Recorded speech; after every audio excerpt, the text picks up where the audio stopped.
presentation around the question, why does rock art make a location sacred?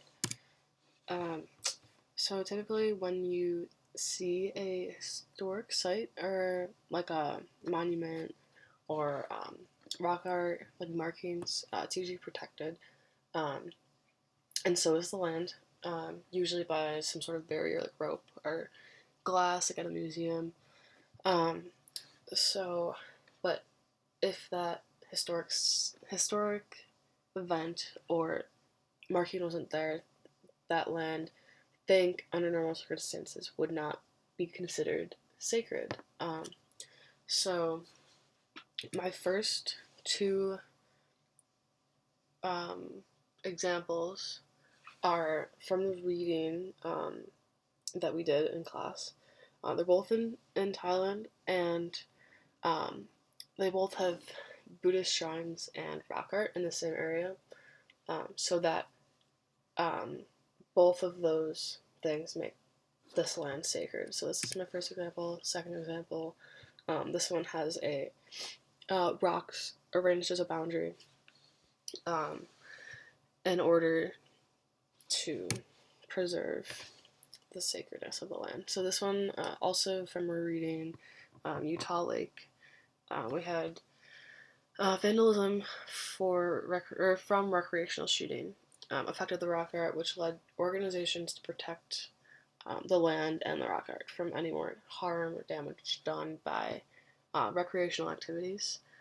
So I think if the rock art wasn't on this land, it wouldn't be protected in the same way it is today. My next two examples are Stansbury Island. This one is still on the island.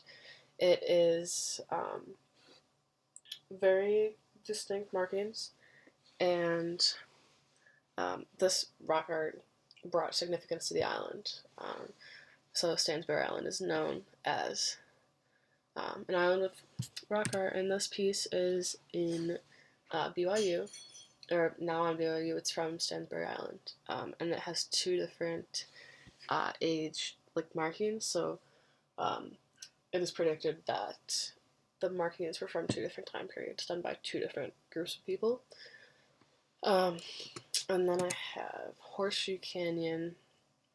This site used to be called Barrier Canyon, or used to be known as Barrier Canyon because of the type of rock art that is found, which is barrier rock art style. And lots of people traveled through here and left all different types of markings. This is down in Canyonlands National Park. And then Wolf Ranch is in Moab. It's at the base of Delicate Arch Trail, which I don't know, whoever's been to Arches National Park, you might have seen this, but it is protected from being touched by a rope barrier. So this is an important part of history because the Ute tribe passed through here and left markings, and also because of the Wolf family that had their house here. But that's an example of another two events that led to the land there having significance. And then this is the Coastal Range in California. And actually, the podcast that we listened to, one of the hosts, I guess his name is the Dr. Alan Garfinkel. He focused on this type of rock art in this area. This mountain range is, I think, 1,500 square miles. So a lot of land, a lot of rock art. And the coastal people depicted the universe's origin and left it on those rocks.